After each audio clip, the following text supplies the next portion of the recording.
चला नमस्कार मित्रांनो, बँकिंगच्या परीक्षांची तयारी करता करता बरेच लोकांचं असं होतं की बँकिंग रिलेटेड अशा कुठल्या तरी एक्झाम्समध्ये सिलेक्शन झालं. जसं रिसेंटली पाहिलं तर ईपीएफओची स्किल टेस्ट आता डिसेंबरमध्ये आहे. तसं पाहिलं तर आपण बरेच विद्यार्थी अभ्यास करताना बँकिंगचा अभ्यास करण्यासाठी म्हणून आले होते आणि सिलेक्शन होते एम्प्लॉई प्रॉव्हिडंट फंड ऑर्गनायझेशनमध्ये. LIC असेल, फूड कॉर्पोरेशन ऑफ इंडिया असेल, सेंट्रल वेअर हाऊसिंग असेल, मध्यंतरी महाराष्ट्र स्टेट गव्हर्नमेंटचं इकॉनॉमिक अँड स्टॅटिस्टिकल डिपार्टमेंट आलो त्यांची रिक्रुटमेंट असेल. म्हणजे तयारी करताना विद्यार्थ्याच्या माइंडमध्ये की आपण बँकिंगची तयारी करतोय आणि अचानक एखादी ॲडव्हर्टाइजमेंट आली जी बँकिंगच्या ट्रॅक्सशी रिलेटेड आहे, सिलेबसशी रिलेटेड आहे, पण बँकिंगचा आणि त्या ऑर्गनायझेशनचा ॲज काही संबंध नाही आहे. तर अशा बऱ्याच ऑर्गनायझेशनमध्ये विद्यार्थ्यांचं सिलेक्शन होतं. त्याच्या मागचं महत्त्वाचं रिझन असतं की या एक्झामचा सिलेबस कॉमन आहे, सेम आहे. मग अशा काही एक्झाम ज्यांचा सिलेबस कॉमन आहे रिलेटेड टू बँकिंग इंडस्ट्री किंवा रिलेटेड टू बँकिंग एक्झाम, अशी एक जाहिरात काल एक नवीन येऊन धडकली आहे बघा, जिचं नाव आहे एअरपोर्ट अथॉरिटी ऑफ इंडियाची वेगवेगळ्या वॅकन्सीज किंवा वेगवेगळ्या पोस्टसाठीच्या vacancies. Airport authority of India म्हणजे नेमकं काय? भारतात जेवढे एअरपोर्ट्स आहेत आणि एअर ट्रॅफिक कंट्रोल असेल, याचं काम जे आहे हे एअरपोर्ट अथॉरिटी ऑफ इंडिया करतं. यांना बनवणे, यांना मॅनेज करणं, यांना बनवणे, यांना अपग्रेड करणे, यांना मेंटेन करणे, यांना मॅनेज करणं, हे सगळं काम जे आहे हे एअरपोर्ट अथॉरिटी ऑफ इंडिया करतं. या एअरपोर्ट अथॉरिटी ऑफ इंडियामध्ये सध्या रिसेंटली काही रिक्रुटमेंट आलेली आहे बघा. सगळ्यात पहिल्यांदा आपण रिक्रुटमेंट कुठल्या आहेत त्या जाणून घेऊया, त्याच्याशी रिलेटेड बॅकग्राऊंड जाणून घेऊया. एअरपोर्ट अथॉरिटी ऑफ इंडियामध्ये एक 1.5 वर्षापूर्वी अशीच एक जाहिरात आली, 2 वर्षांपूर्वी एक जाहिरात आली होती. याच्यापेक्षा वेगळी होती थोडीशी, असिस्टंट कॅडरची होती, नॉन एक्झिक्युटिव्ह कॅडरची, ज्याच्यामध्ये आपल्या 2 लोकांचं सिलेक्शन झालं होतं, रोहन आणि नीरज. दोघंही एकाच गावचे, सोबत शिकलेले. पहिल्या वर्षी ॲडव्हर्टाइजमेंट आली, परीक्षा दिली, डिप्लोमा झालं होतं, डिप्लोमा बेसिसवरची ॲडव्हर्टाइजमेंट होती. सिलेक्शन थोड्यावरून राहिलं. मग दुसऱ्या वर्षी त्यांना कळलं की पुन्हा पुढच्या वर्षी ॲड येणार आहे. म्हणजे त्या सिलेक्शन दरम्यान त्यांना कळलं की अरे पुढच्या वर्षी पुन्हा ॲड येणार आहे. सेम तयारी केली आणि त्याच ठिकाणी दोघांचंही सेम कॅडरला सिलेक्शन झालं. दोघं जणही सोबत आणि एकाच शिफ्टमध्ये काम करतात, रिसेंटली बोलणं झाल्यामुळं. तर हे जे आहे सांगण्याचा उद्देश असा आहे की जर व्यवस्थित लक्ष दिलं तर आपल्या लोकांचं या ठिकाणी सिलेक्शन होऊ शकतं. आता त्यांची जी पोस्ट आहे ती जसं मी सांगितलं की ती डिप्लोमा बेसिसवर होती. इथं थोडीशी वेगळी ही पोस्ट आहे. याच्यात 2 पोस्ट आहेत, मॅनेजर फायर आणि मॅनेजर टेक्निकल. याच्यासाठी आपण एलिजिबल नाही आहे कारण यांना 5 वर्षांचा एक्सपिरियन्स लागतो. मग सर आम्ही कुठे एलिजिबल आहेत? बघा, तुम्ही एलिजिबल आहेत या पोस्टसाठी. कुठल्या? Junior executive. आता ज्युनियर एक्झिक्युटिव्ह मध्ये 3 प्रकारचे वेगवेगळ्या पोस्ट आहे. Junior executive air traffic control, junior executive airport operation आणि ज्युनियर एक्झिक्युटिव्ह टेक्निकल. जर तुम्हाला पहिल्या पोस्टसाठी फॉर्म भरायचा आहे, तुमचं BSc झालेलं असावं, सोबत 2 सब्जेक्ट कंपल्सरी आहे, मॅथ्स आणि फिजिक्स, किंवा ते झालेलं नसेल तुमचं इंजिनिअरिंग झालेलं असावं आणि इंजिनिअरिंगमध्ये कुठेतरी मॅथ्स आणि फिजिक्स हा सब्जेक्ट तुम्ही शिकलेला असावं कुठल्याही एका सेमिस्टरमध्ये. याच्यासाठी कुठल्याही एक्सपिरियन्सची गरज नाही. याचे एकूण 264 वॅकन्सीज आहेत. एअरपोर्ट अथॉरिटी ऑफ इंडियाच्या हिशोबाने या जम्बो वॅकन्सी म्हणलं तरी चालेल. ऑर्गनायझेशन कंपॅरेटिव्हली तेवढं मोठं नाही आहे की एका वर्षात एवढी मोठी रिक्रुटमेंट येईल, ते पण एका कॅडरची. Junior executive airport operations. बघा ही पोस्ट जी आहे यांचं काम काय असतं? यांचं मी काम विचारलं, यांचं काम फार मजेशीर आहे. यांचं काम आहे एअरपोर्ट वरची जी म्हणजे एअरपोर्ट बसून काम करायचं आणि ट्रॅफिक मॅनेज करायची. म्हणजे तुम्ही असं म्हणा की कोणतं विमान कुठे उतरणार, किती वेळात उतरणार, कसं उतरणार हे लोक मॅनेज करतात. म्हणून यांचा जॉब थोडासा टेन्शनवाला आहे, रिस्की आहे. पण यांना फक्त 2च तास काम असतं. 2 तास काम केलं की पुन्हा 1-1.5 तास सुट्टी मिळते, पुन्हा 2 तास काम करावं लागतं. कारण की पूर्ण कॉन्सन्ट्रेट करून लक्ष द्यावं लागतं, पूर्ण कॉन्सन्ट्रेट करून काम करावं लागतं. त्यामुळे हा जॉब थोडा मजेशीर आहे, काम कमी आहे आणि पगार दाबून आहे. सांगतो पुढे, बघा लक्ष द्या. त्यानंतर ज्युनियर एक्झिक्युटिव्ह हा कंपॅरेटिव्ह रिस्क कमी आहे. याच्यासाठी काय असावं? याच्यासाठी कोणत्याही सायन्स स्ट्रीममधून ग्रॅज्युएशन, कसंही BSc कुठलाही सब्जेक्ट घेऊन घेतलं तरी चालेल, पकडून घेतलं तरी चालेल. MBA आणि सोबत MBA असावं 2 वर्ष ड्युरेशनचं. बरं, किंवा इंजिनिअरिंगची कुठलीही degree bachelors degree in engineering, कुठलाही स्ट्रीम, कुठलाही ब्रँच असली तरी चालेल. यालाही कुठल्या एक्सपिरियन्सची गरज नाही. 83 जागा याच्यात. आणि तिसरी पोस्ट आहे ज्युनियर एक्झिक्युटिव्ह टेक्निकल. याच्यासाठी मेकॅनिकल आणि ऑटोमोबाईल इंजिनिअरिंगच लागतं. याला एक्सपिरियन्सची गरज नाही. याच्या जागा आहेत एकूण 8. म्हणजे आपण 3 वेगवेगळ्या पोस्टसाठी एलिजिबल आहे. कुठल्याही एका पोस्टला तुम्ही फॉर्म भरू शकता. मल्टिपल पोस्टला एलिजिबल नाहीये. बघा, चला आता आपण पुढे जाऊया. ओव्हरऑल याच्यासाठी हे तर कळलं की कोण कोण एलिजिबल आहे. बरं, म्हणजे याच्यासाठी एज लिमिट जी आहे बघा, डिग्री और डिप्लोमा और certificate membership examination should be. बघा, from recognised deemed university from apex institution, percentage of marks minimum 60% mark or equivalent for bachelor degree and also for PG diploma in including MBA. म्हणजे apply करताना ही गोष्ट नेहमी लक्षात ठेवा. Okay, की तुम्हाला मिनिमम 60% मार्क हवेत. Candidates having BE, BTech, BSc engineering degree are allowed to apply against the post which essential qualification is prescribe as batch in degree in engineering. ठीक आहे, म्हणजे नॉर्मली काय होतं की आपण कन्सिडर करतो की BE म्हणजेच इंजिनिअरिंग आहे. असं काही नाही. BTech आणि BSc वाले सुद्धा एलिजिबल आहे असं त्यांचं म्हणणं आहे. चला पुढे चला. बघा, पुढे सांगायचा मुद्दा महत्वाचा, एज लिमिट काय. एज लिमिट आहे मॅनेजर पोस्टसाठी 32 वर्ष, पण त्याला एक्सपिरियन्स लागतो. आपल्या ज्या 3 पोस्ट आहे त्या 3 पोस्टसाठी 27 वर्ष जनरल कॅटेगरीला, OBC कॅटेगरीचा कॅन्डिडेट असेल तर +3 आणि SC ST असेल तर +5 या पद्धतीने. बर, आता इथपर्यंत संपलं. इम्पॉर्टंट डेट्स काय काय आहेत बघा. इम्पॉर्टंट डेट्स जे आहेत 15 डिसेंबर पासून याचे ऍप्लिकेशन चालू होणार आहेत. 15 डिसेंबर आणि लास्ट डेट ऑफ ऍप्लिकेशन 14 जानेवारी, म्हणजे ऑलमोस्ट 1 महिना चालणार आहे. ऍप्लिकेशन पण अजून 20 दिवसानंतर चालू होणार आहे, त्यामुळे टेन्शन नाही. ज्युनियर एक्झिक्युटिव्हचा पगार काय पडतो. अंदाजाने ज्युनियर एक्झिक्युटिव्हचा पगार इन हँड 55 पडतो. इन हँड 55 पडतो. पे अँड पर्क्स वेगळे पुन्हा. म्हणजे त्यांचं म्हणणं आहे, आता मी लोकांना फोन लावला आपल्या जुन्या लोकांना, त्यांचं म्हणणं आहे की जर तुम्ही ॲव्हरेज काढत असाल तर जवळपास अॅन्युअली तुम्हाला 60 ते 65 हजाराच्या आसपास पगार पडतो, including all perks and allowances. इथे दिले बघा. In addition to basic pay, allowances perks at 35% of the basic pay, HR and other benefits which include C. म्हणजे बेसिक पे जो जेवढा असेल त्याच्या 35% तुम्हाला अलाउन्सेस भेटणार आहेत. म्हणजे माझा जर पगार 10,000 रुपये असेल तर 3,500 रुपये मला अलाउन्सेस भेटतील या हिशोबाने. आणि जर माझा 50,000 जर पगार असेल त्याचे 35% म्हणजे 17,500 रुपये एक्स्ट्रा, म्हणजे 67,500च्या आसपास पगार जाईल. जे मॅनेजर पोस्ट आहे याच्यासाठी मात्र पगार जो आहे हा कंपॅरेटिव्हली मोठा आहे. इथे बघा, इथे त्यांनी स्पष्ट दिलं, the CTC per annum for post of manager be around 18 lakhs approximately.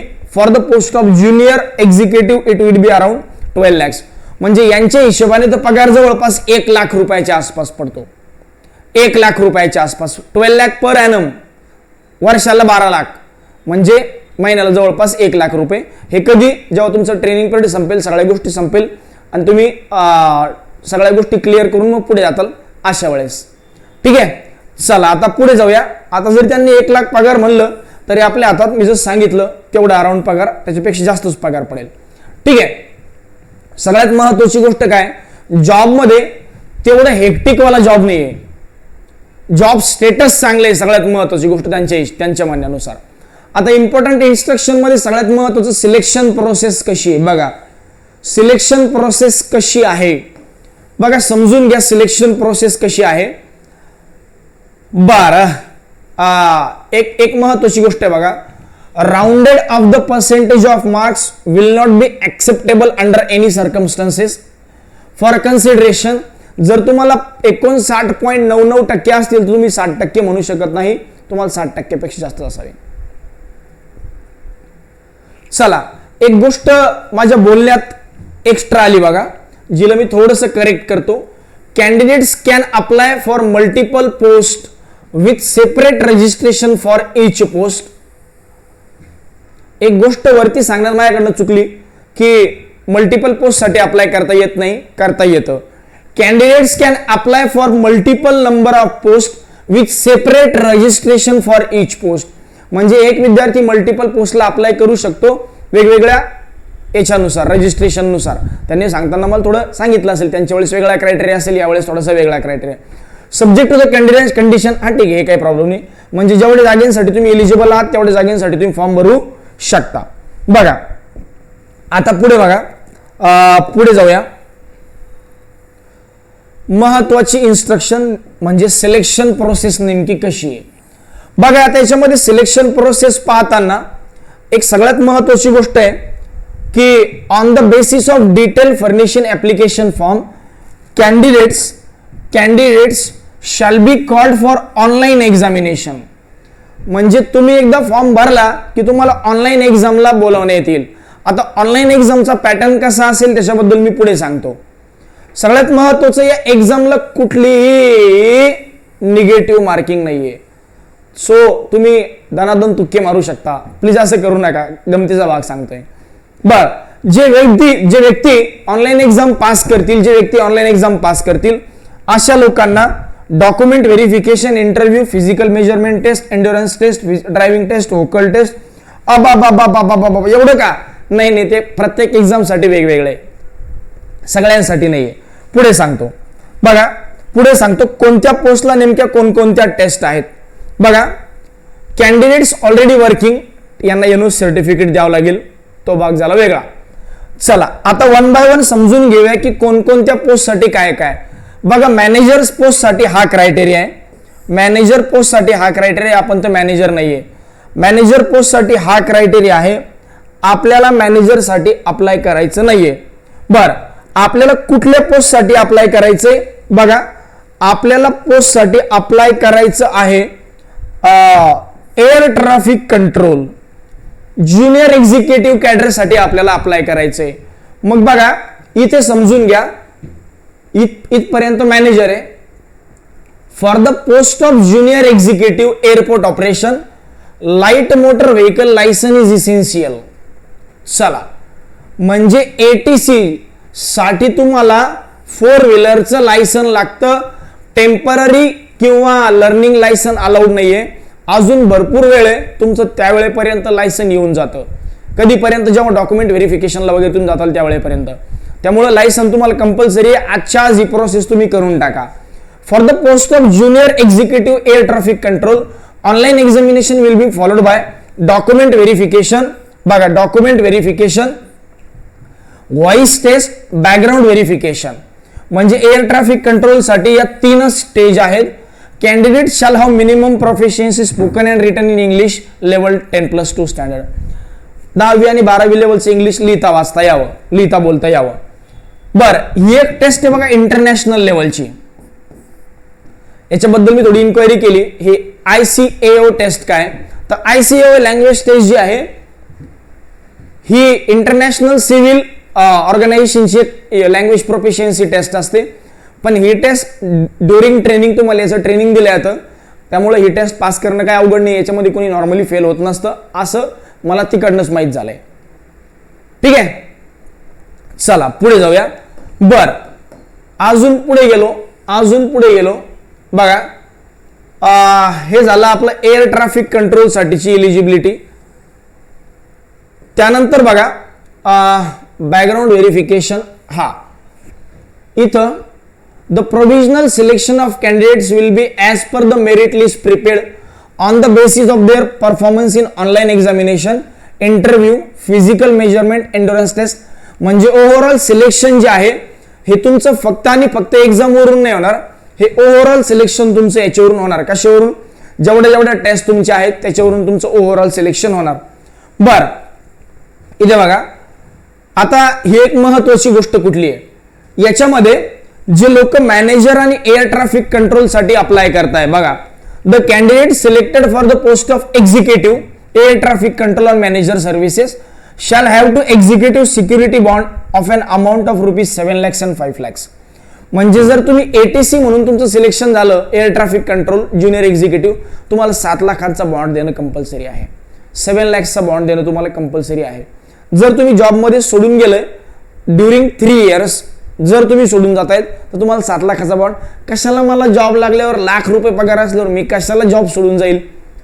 आणि गेलो तरी मी 3 वर्षाच्या आत गेलो तर मी 7 महिने जॉब केला माझे 7 लाख रुपये जमा होत आहेत. त्यामुळे असं कोणी करत नाही. फक्त हा जो क्रायटेरिया आहे तो तुमच्या समोर मी ठेवतोय, बाकी काही नाही. बाकी असंच काही मोठी गोष्ट नाहीये. चला पुढे जाऊया. हे बघा, for the post of air operations, second वाली जी पोस्ट होती air operation, for the post of junior executive air operations light motor vehicle. हा हे तर सांगितलं मी तुम्हाला, हे सांगितलं. चला आता आपण पुढे जाऊया. बघा, the candidate selected for the post of, हा हे झालं. चला आता आपण येऊया की सिलेक्शन प्रोसेस तर कळली, फॉर्म कसा भरायचा. IBPS सारखा ज्यांचा फॉर्म आहे याच्यामध्ये फार काही मोठी गोष्ट नाही आहे फॉर्म भरण्यासारखी. बेसिक गोष्टी आहे. ईमेल ID व्हेरीफाय वगैरे करायचा, फोटो साईन अपलोड करायची. महत्वाची गोष्ट, याला फीस जरा दाबू नये. Application fee of ₹1000 is to be paid by the candidates. SC ST female candidates have to pay only ₹170. चला, म्हणजे जर तुम्ही general OBC EWS category belong करत असताल तर तुम्हाला फीस ₹1000. जर तुम्ही SC ST आणि फिमेल असताल, कुठलेही फिमेल, तर तुम्हाला ₹170 फीस आहे. ठीक आहे, आता हे संपलं. आता आपण येऊया की ओव्हरऑल हे जे आहे याच्यामध्ये नेमकी सिलेक्शन प्रोसेस कशी आहे हे आम्हाला कळलं. Physical endurance test, measurement test हे फक्त आणि फक्त मॅनेजर पोस्ट साठी आहे. बाकीसाठी मॅनेजर पोस्ट सोडून बाकी कुठेही फिजिकल टेस्ट नाहीये. एअर ट्रॅफिक कंट्रोल साठी व्हॉइस टेस्ट आणि बेसिक आपली एक ती याची टेस्ट, व्हॉइस टेस्ट आणि अजून एक लँग्वेज प्रोफिशियन्सी टेस्ट. त्यानंतर उरलेल्या पोस्टसाठी एअर ट्रॅफिक कंट्रोल झालं. त्यानंतर दुसरी जी पोस्ट होती सेकंड वाली जी पोस्ट, बघा सेकंड वाली जी पोस्ट होती, टेक्निकल नाही, सेकंड वाली जी पोस्ट होती त्या पोस्टचं नाव होतं हे वाला एअरपोर्ट ऑपरेशन्स. याच्यासाठी 4 व्हीलरचा लायसन कंपल्सरी आहे. बाकी मग दुसरं बेसिक एक्झाम आणि डॉक्युमेंट व्हेरिफिकेशन होईल. बघा, आता एक शेवटचा मुद्दा याच्यातला राहून जातो. यातला एक शेवटचा मुद्दा राहतो तो म्हणजे एक्झाम पॅटर्न कसा आहे. बघा, हा आता एक्झाम पॅटर्न मला तिकडनं चालाय, हा मी काय स्वतःहून लिहिला नाही. हा एक्झाम पॅटर्न एक्झॅक्टली काय बघा, आय गेस हे दिसत नाहीये. एकच मिनिट थांबा, इसको मैं सेव करके रखा है. कुठे गेली इमेज. हा हे बघा, याच्यामध्ये एक्झॅक्टली एक्झाम पॅटर्न बघा कसा आहे आणि ओव्हरऑल सिलेक्शन प्रोसेस कशी आहे. Airport authority of India, total 120 मार्कांची एक्झाम होते. 120 मिनिटांचा टाइम असतो. तिकडूनच आलंय. निगेटिव्ह मार्किंग नसते, पेपर ऑब्जेक्टिव्ह असतो. याच्यामध्ये हे पेपर पॅटर्न नेमका कसा असतो. Physics 30 question, maths 30 question, non technical English 20 question, general aptitude म्हणजे क्वांट आपलं 15 क्वेश्चन, रिझनिंग 15 क्वेश्चन आणि करंट अफेअर्स 10 क्वेश्चन. अशी 120 मार्कांची टेस्ट. आणि सगळ्यात महत्वाचं काय, 120 मिनिटं आहेत, त्यामुळं सोडवायला वेळ भरपूर आहे. म्हणून यांचं म्हणणं आहे, त्याच्या खालची चॅटिंग अशी होती की 120 पैकी अराउंड 100 पर्यंत पण कट ऑफ लागू शकतो. रिझन 120 मिनिटांचा वेळ आहे. मग 120 मिनिटांचा वेळ असल्यामुळे ऑफकोर्स कट ऑफ थोडासा जास्त लागेल. मग आता शेवटी आपण पते की बातवर, नेमकी याच्यामध्ये पते की बात काय, अप्लाय करावं की नाही करावं, करावं तर कुणी करावं त्याच्याबद्दल तर आपण इन्फॉर्मेशन दिली. सगळ्यात महत्वाचं इम्पॉर्टंट गोष्ट काय तर सिलेबस जो आहे हा बऱ्यापैकी थोडासा सेमच आहे. थोडासा सेम आहे, खूप जास्त सेम नाहीये. पण ज्यांचं बेसिक 10वी 12वीला फिजिक्स मॅथ्स होतं आणि बेसिक ज्यांचं चांगलं आहे असे लोक सहजी याला अप्लाय करू शकतात आणि असे लोक इथं सहजी एक्झाम पास करू शकतात. कारण जर SBI मध्ये जागा निघल्या ना भाऊ तर दिल्लीपासून गल्लीपर्यंत चर्चा असते. आणि पोलीस भरती निघली तर मग गावातल्या लेकरांना माहिती असते पोलीस भरती आली. पण एअरपोर्ट अथॉरिटी ऑफ इंडिया मध्ये नोकरीला आहे असं सांगितलं तर गावातल्या अर्ध्या लोकांना माहित पण नाही एअरपोर्ट अथॉरिटी ऑफ इंडिया काय. लोकांना फक्त विमानतळ माहिती आहे. त्यामुळं याचं कंपॅरेटिव्हली त्या ऑर्गनायझेशनचा अवेअरनेस आणि त्यातल्या त्यात एक्झामचा अवेअरनेस खूपच कमी आहे कंपॅरेटिव्हली. त्यातल्या त्यात एलिजिबिलिटीमध्ये जास्तीत जास्त पहिला प्रेफरन्स इंजिनियर्सला आहे आणि सेकंड प्रेफरन्स BSc वाल्यांना आहे. त्यात पण मॅथ्स आणि फिजिक्स आलं. त्यामुळं मी असं म्हणेल की इंजिनियर्सला आणि मॅथ्स फिजिक्सवाल्यांना ही चांगली अपॉर्च्युनिटी आहे. तर इंजिनिअरिंगवाले जे कॅन्डिडेट आहेत असे लोक आणि BSc विथ फिजिक्स आणि मॅथ्स आणि फिजिक्स अशा लोकांनी ही एक चांगली अपॉर्च्युनिटी आहे. तर अशा लोकांनी प्लीज अप्लाय करा. भलेही एक्झामचा पॅटर्न कसाही असू द्या, कशाही पद्धतीने असू द्या, सिलेक्शनचे चान्सेस याच्यामध्ये खूप जास्त असतात. आता रिसेंटली मिंटच्या जागा आल्या होत्या. आणि जागा एवढ्या कमी असताना खूप लोकांचं सिलेक्ट हे झालं याच्यासाठी, एक्झामसाठी, टायपिंग टेस्टसाठी, स्किल टेस्टसाठी सिलेक्शन झालंय. त्यामुळं हे करताना 1 जागा आहे, 10 जागा आहे, 15 जागा आहे याचा विचार करू नका. एअरपोर्ट ऑथॉरिटी ऑफ इंडियाच्या हिशोबाने 264 जागा भारतात म्हणजे खूप मोठ्या आहे आणि जॉब खूप प्रेस्टिजियस आहे. त्यामुळे सगळ्यांनी याला अप्लाय करा. ठीक आहे. बाकी काही डाऊट असेल तुम्ही मला पर्सनली कॉल मेसेज करून विचारू शकता. चला ठीक आहे. Thank you very much. See you in the next video. चला, thank you very much. Bye bye.